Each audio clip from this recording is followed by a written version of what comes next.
සුබ දවසක් යාළුවනේ. ඔන්න අද අපි අරන් ආවා ඉක්මනින්ම පහසුවෙන්ම හදාගන්න පුළුවන් සිම්පල් රෙසිපි එකක් ඔයාලත් එක්ක බෙදා ගන්න. මේ තමයි පෑන්කේක්. මම මේ ගත්ත ප්‍රමාණවල වලින් පෑන්කේක් 8ක් විතර හදාගන්න පුළුවන්. මුලින්ම අපි භාජනයකට බිත්තරයක් එකතු කරගන්නවා.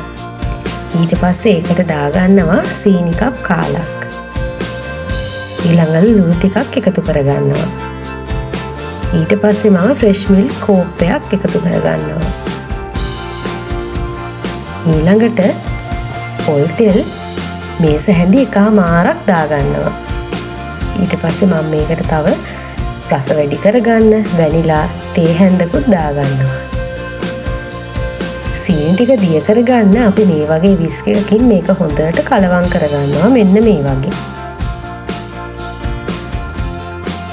ඊට පස්සේ තමයි අපි පිටි කෝප්ප 1 කාලක් එකතු කරගන්නේ. ඒකත් එකතු කරලා අන්තිමටම අපි දාගන්නවා බේකින් පවුඩර් තේ හැන්දක්.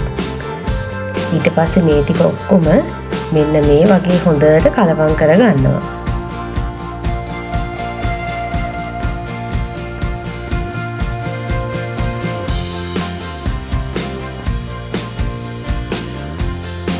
දැන් අපේ පිටි මිශ්‍රණය ගොඩාක්ම දියත් නැති සාමාන්‍ය ප්‍රමාණයේ උක්කු බැටර් එකක් වගේ මෙන්න මේ ගානට හදා ගන්නවා.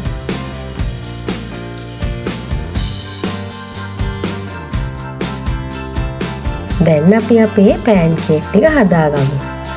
රත් වෙච්ච මේ වගේ තැටියකට පොල් තෙල් ටිකක් දාලා ඊට පස්සේ මම මේකට මෙෂරින් කප් එකෙන් තමයි මිශ්‍රණය මේකට වක් කරේ. එතකොට තමයි මේ වගේ ලස්සනට රවුමට නීට් එකට අපේ පෑන්කේක් එක හදාගන්න පුළුවන් වෙන්නේ. විනාඩි 2ක් විතර එක පැත්තක් අඩු ගින්දරේ තියාගන්න අමතක කරන්න එපා. මම මේ බැටර් එක දාගන්න පාවිච්චි කළේ මෙෂරින් කප් එකෙන් කප් කාල කියන එක. බැටර් එක ගොඩාක් එකතු කරගත්තම වෙන්නේ පෑන්කේක් එක ගොඩාක් ඝනකම වෙලා මේක තැම්බෙන්නේ නැති වෙනවා. අනිත් එක තමයි බැටර් එක එකම තැනට වක් කරගන්න. මම මේ වීඩියෝ එකේ පෙන්නන විදිහටම දාගන්න. එතකොට ඒක සමානව හැම තැනටම විහිදිලා යනවා. නැත්තම් වෙන්නේ පෑන්කේක් එක හරියට තැම්බෙන්නේ නැතුව අමු වෙනවා.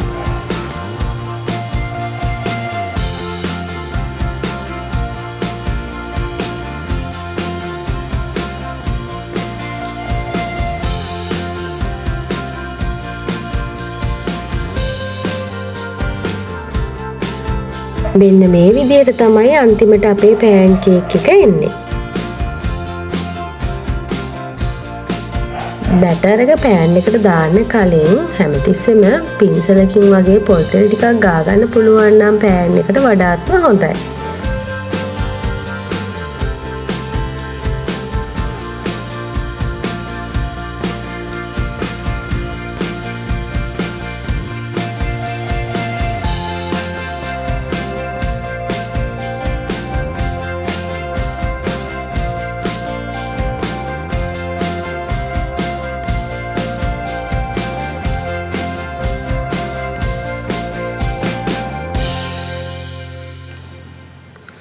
ඉක්මනින්ම හදාගන්න පුළුවන් පොඩි බඩගින්නකටම ගොඩාක්ම ගැලපෙන මේ පෑන්කේක් එක පුංචි බබාලා ඉන්න අම්මලාට හොඳයි උදේට ඉස්කෝලේ ගෙනියන්නත් හදලා දෙන්න. මේ රසබරස රෙසිපි එක try කරලා බලලා කමෙන්ට් එකක් දාන්නකො කොහොමද කියලා. ඒ වගේම අපේ MyCam YouTube channel එකත් subscribe කරන්න අමතක කරන්න එපා. අදට ගිහින් එන්න. සුබ දවසක්.